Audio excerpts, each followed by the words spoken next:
Hai Sobat Mantap, apa kabar nih? Udah lama nih kita nggak bahas film perhackeran duniawi. Pada kesempatan yang bahagia dan begitu santuy, kita akan membahas sebuah film bertema hacker yang sangat seru untuk disimak. Film ini berjudul Takeover yang rilis pada tahun 2022. Tanpa banyak cincong, yuk langsung saja kita masuk ke dalam ceritanya.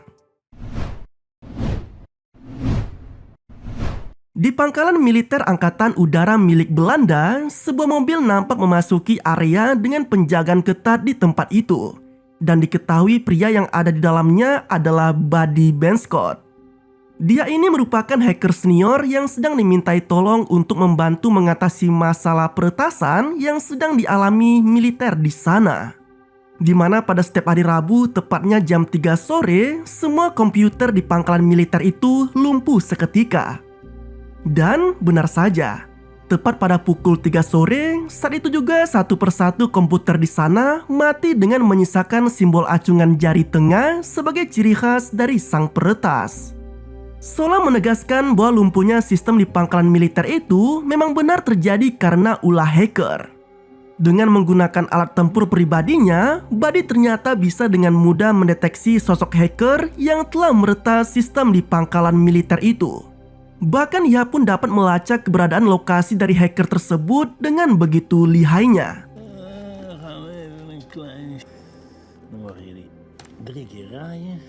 Tanpa membuang waktu, Buddy dan sejumlah anggota polisi pun lantas mendatangi tempat tersebut. Dan alangkah mengkagetkan, ternyata sosok hacker yang selama ini selalu berhasil melumpuhkan sistem komputer di pangkalan militer itu adalah seorang anak perempuan yang sangat jenius.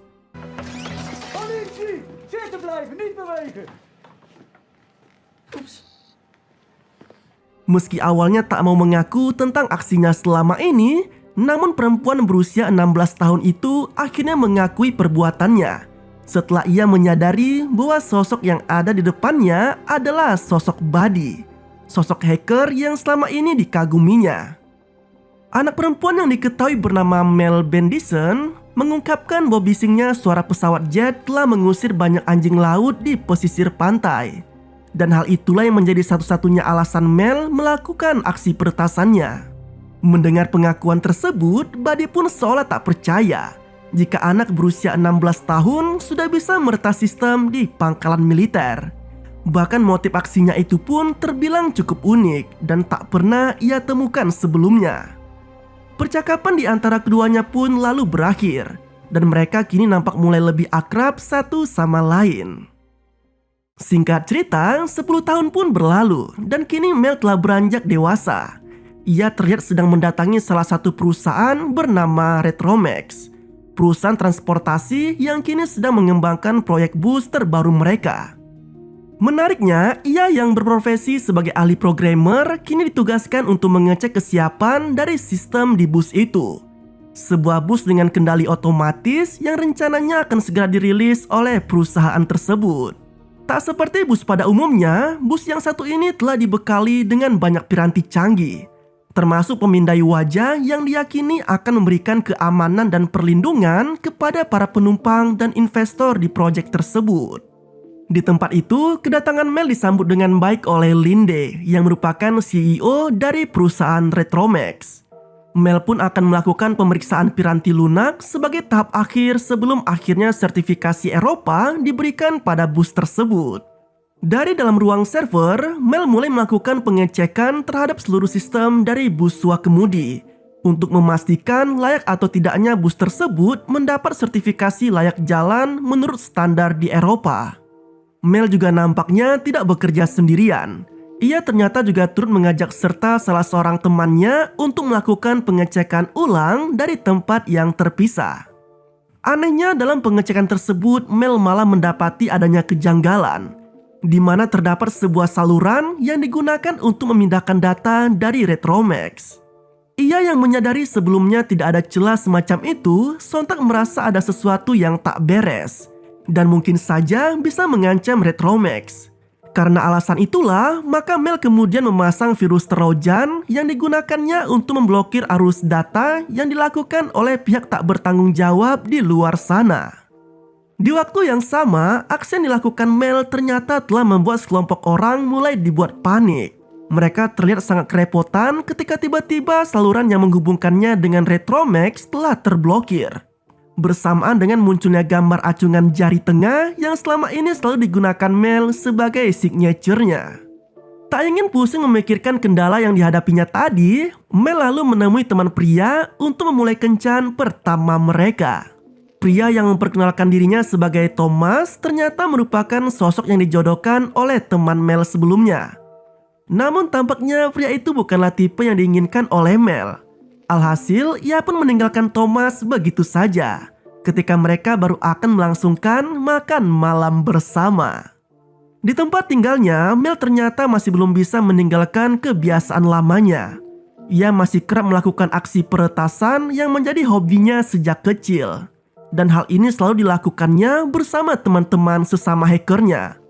Uniknya, Mel dan dua teman hackernya yang bernama Jay dan Eugene ternyata tidak melakukan peretasan hanya karena iseng atau untuk mendapatkan keuntungan sendiri, melainkan bak pahlawan di dunia maya.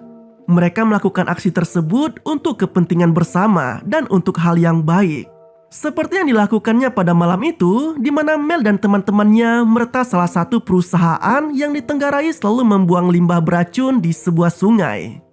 Tidak hanya melakukan aksi peretasan saja, mereka bahkan sampai mengosongkan isi dari kartu kredit dan dompet kripto dari perusahaan tersebut, lalu ditransfer ke badan amal. Hack all his computers, empty his credit cards, and send his crypto to charity. Setelah selesai dengan aksinya, Mel kemudian meninggalkan signature acungan jari tengah di komputer targetnya, seperti yang biasa ia lakukan selama ini. Sama seperti yang sempat ia tunjukkan ketika meretas pangkalan militer di kala waktu kecil. Dalam lelapnya, Mel yang sempat tertidur usai melakukan aksi peretasannya tiba-tiba dibuat terkejut oleh bunyi alarm di tempat tinggalnya. Secara mengejutkan, ia yang mencoba mengintip kondisi di pintu depan rumahnya ternyata mendapati dua sosok pria misterius yang tengah membobol paksa pintu tersebut. Sialnya lagi, kedua pria itu ternyata juga membekali diri mereka dengan pistol dan tengah mengincar Mel. Macam tak betul nih, menyadari dirinya dalam bahaya, Mel lantas berlari kabur menyelamatkan diri dari kejaran dua pria tadi. Namun Mel pada akhirnya bisa menghindar dari kedua pria tersebut. Di waktu yang bersamaan, sekelompok orang mendadak dibuat panik setelah sejumlah komputer mereka tiba-tiba saja tak bisa digunakan. Bersama dengan munculnya gambar acungan jari tengah yang seolah menjelaskan bahwa mereka adalah sekumpulan orang yang selama ini terus berusaha mencuri data dari Retromax. Pria yang menjadi pemimpin dari komplotan itu lantas menyuruh anak buahnya untuk kembali melakukan perburuan Mel dengan cara lain, yaitu dengan metode deepfake. Alhasil pemindaian wajah Mel pun dilakukan. Dan mereka menggunakannya untuk manipulasi video penembakan hingga seolah-olah hacker wanita itulah yang menjadi pelaku dari penembakan tersebut. Merasa terancam, Mel lalu mendatangi kantor polisi berniat untuk menceritakan pengalaman buruknya di malam tadi. Ia pun disambut baik oleh seorang detektif bernama Dress. Namun sayangnya, aksi peretasan yang kerap dilakukan Mel selama ini jelas tak mungkin ia ceritakan begitu saja.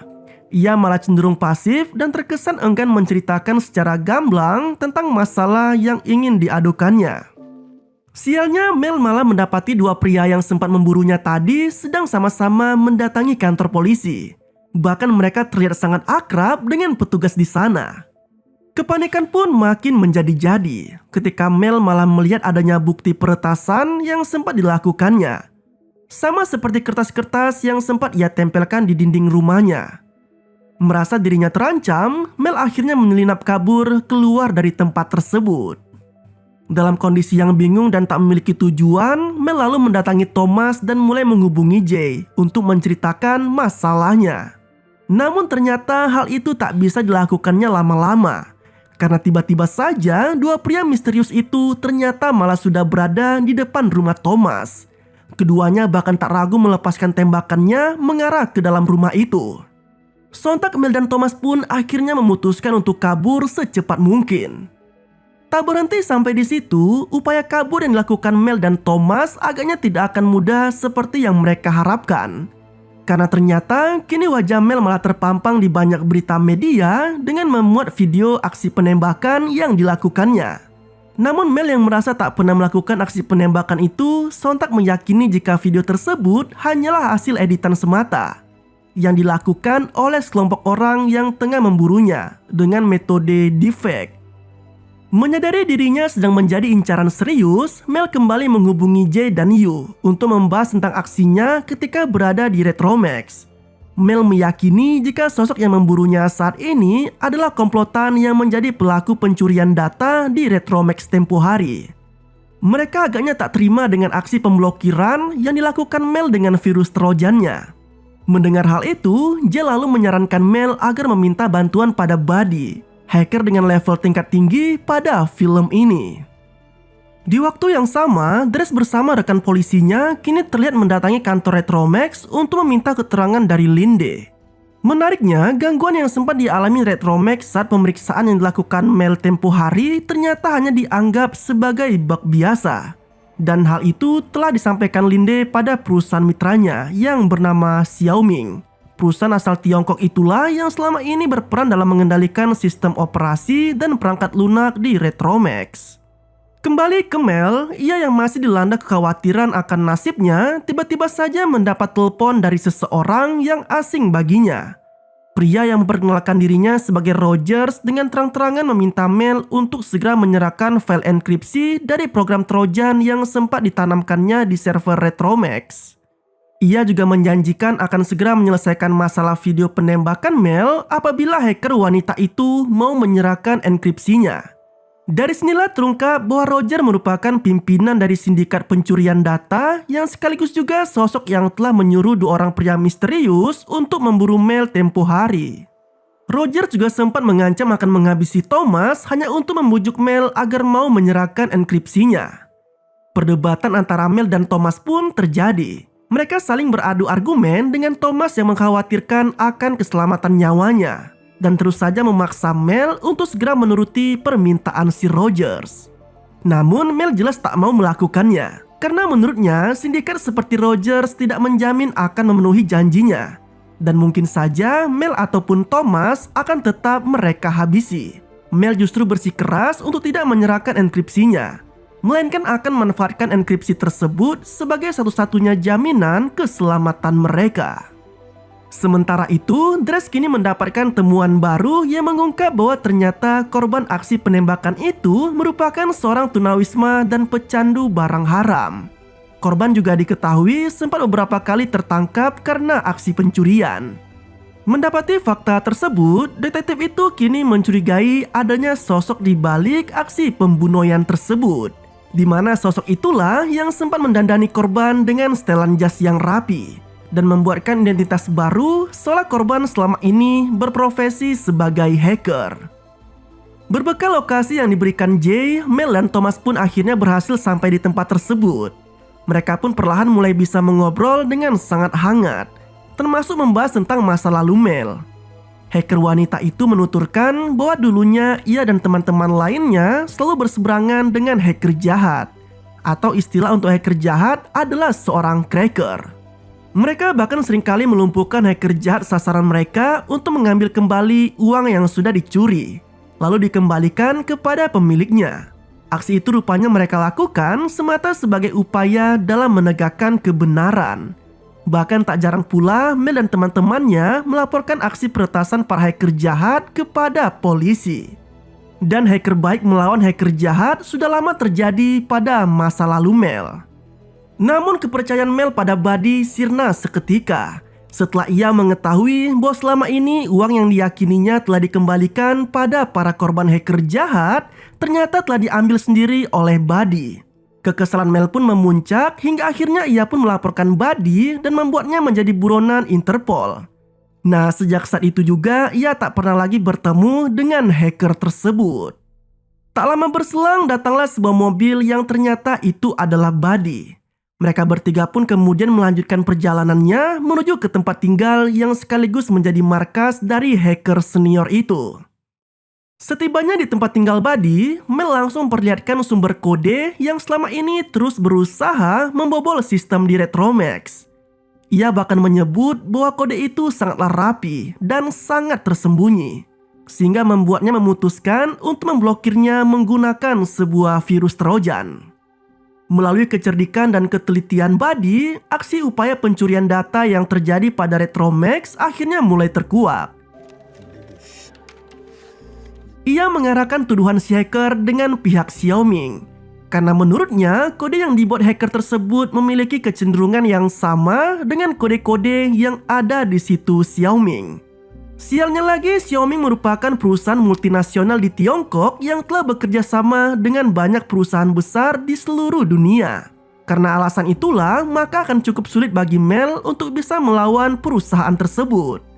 Bahkan hal serupa bisa saja terjadi pada siapa saja yang sempat terekam oleh kamera dari perusahaan tersebut. Parahnya, tidak hanya hasil pemindahan wajah saja yang bisa dimanfaatkan oleh Xiaoming, melainkan juga data pribadi lainnya seperti rekening bank, biaya hidup, data medis, dan data penting lainnya bisa mereka dapatkan dengan sangat mudah. Mengetahui dirinya telah diperdaya oleh Xiaoming, Mel lantas menghubungi Dress dengan maksud mengadukan tentang masalahnya, termasuk dengan temuan baru mengenai aksi curang yang dilakukan oleh perusahaan tersebut. Namun tampaknya Dress tak begitu memahami apa yang sedang dibicarakan oleh Mel. Alhasil, dengan penuh kesal, hacker wanita itu lalu mengakhiri panggilan teleponnya. Anehnya, Dress yang ingin melacak lokasi panggilan tadi malah tak bisa menemukan keberadaan Mel. Justru komplotan Roger lah yang selama ini mengawasi gerak-gerik Mel malah bisa menemukan sumber sinyal dari ponsel tersebut yang sempat digunakan Mel sebelumnya. Keesokan harinya, Mel yang menyadari bahwa editan video aksi penembakan dibuat menggunakan hasil rekaman kamera bus, akhirnya memutuskan untuk kembali mendatangi perusahaan Retromax. Namun sempat terjadi drama di sini, di mana saat Mel ingin meninggalkan markas Buddy, tiba-tiba saja komplotan Rogers datang dan menjebol paksa pintu yang ada di sana. Naas bagi Buddy, ia yang awalnya ingin mengamankan lebih dulu data penting di komputernya, malah harus mendapat tembakan dari Rogers yang membuatnya matoi seketika. Sementara Mel dan Thomas yang kabur menggunakan mobil Buddy terpaksa harus terlibat aksi kejar-kejaran dengan komplotan Rogers. Beruntung bagi keduanya, kendaraan semi-truk yang digunakan Mel dan Thomas berhasil kabur melalui jalanan berlumpur di hutan itu. Sementara Rogers dan anak buahnya malah terhenti setelah mobil sedan mereka terjebak oleh kubangan lumpur. Di kantor Retromax, Linda yang tengah disibukkan dengan persiapan peluncuran bus kemudinya tiba-tiba dihubungi oleh Sen, yaitu petinggi dari Xiaoming. Dari sinilah terungkap jelas bahwa selama ini Retromax hanyalah sekedar mitra dari perusahaan asal Tiongkok itu saja. Sedangkan Linde tak tahu menahu tentang masalah perangkat lunak yang ada di bus terbarunya. Namun karena kedatangan berulang kali polisi ke kantornya, maka Linde pun kesal dan mempertanyakan lagi terkait keamanan dari bus kemudi di Retromax, termasuk dengan Mel yang diyakininya terlibat dalam masalah kali ini. Bukannya mendapat kejelasan dari Sen, Rogers yang tiba-tiba masuk dalam panggilan video itu seketika mengancam Linde untuk tetap melakukan pekerjaannya dengan meluncurkan bus Retromax di hari itu. Rogers bahkan mengancam keselamatan Linde jika tak mau bekerja sama dengan Xiaoming. Kembali ke Mel, ia yang masih tak percaya dengan kematian Buddy malah mendapati Thomas yang ternyata diam-diam telah menghubungi kepolisian. Sontak Mel pun marah dan pertengkaran di antara mereka pun terjadi. Hacker wanita yang kesal itu pun lalu memutuskan untuk pergi sendiri ke Retromax tanpa ingin melibatkan Thomas lagi dalam kasus kali ini. Sementara Thomas yang sendirian kini didatangi oleh sejumlah anggota polisi termasuk Dress. Nah, di kantor Retromax, kerumunan acara peluncuran bus kemudi dimanfaatkan oleh Mel untuk menyelinap masuk dengan leluasa. Dan dia akan masuk ke ruang server. Sialnya, ia yang sedang mencari data rekaman wajahnya di server Retromax malah dikejutkan dengan kedatangan Rogers yang langsung menodongkan pistolnya ke arah Mel. Di bawah todongan pistol, Mel dipaksa untuk melepas trojan yang memblokir akses Xiaoming. Namun alih-alih menuruti permintaan tersebut, hacker wanita itu malah mengunci akses di server Retromax yang membuat Xiaoming tak akan bisa kembali masuk ke dalamnya. Mel yang mendapati Roger sedang lengah langsung memanfaatkannya untuk kabur menyelamatkan dirinya. Meski sempat terkejar dan terjadi baku hantam, namun pada akhirnya Mel berhasil diamankan oleh polisi yang telah tiba di Retromax. Sedangkan Rogers yang memilih kabur sempat menyambangi ruang server dan menembakkan pistolnya di ruangan tersebut. Tujuannya adalah agar tak ada bukti terkait aksi pencurian data yang dilakukan oleh Xiaoming. Walaupun pada akhirnya ia juga turut ditangkap oleh polisi di sana. Sementara itu, bus Wakemudi yang baru diluncurkan kini terlihat tengah membawa 15 orang penting di dalamnya. Kebakaran yang terjadi di ruang server juga ternyata turut berdampak pada perjalanan tersebut. Bus tanpa supir itu mulai kehilangan kendali dan melaju tak beraturan. Sedangkan Mel yang mengetahui kondisi bus Wakemudi tengah mengalami gangguan, lalu meminta bantuan Jay dan Yu untuk meretas sistem kendali bus itu dan mengamankan semua penumpang di dalamnya. Namun upaya tersebut tak bisa dilakukan dengan mudah, sebab kerusakan server mengharuskan mereka untuk menempatkan transceiver ke dalam bus agar bisa mengaksesnya dari kejauhan. Beruntung bagi Mel, ia yang masih mencari cara untuk menempatkan alat tersebut tiba-tiba saja dihubungi oleh Thomas, yang kebetulan juga membawa transceiver di dalam mobil mendiang Buddy.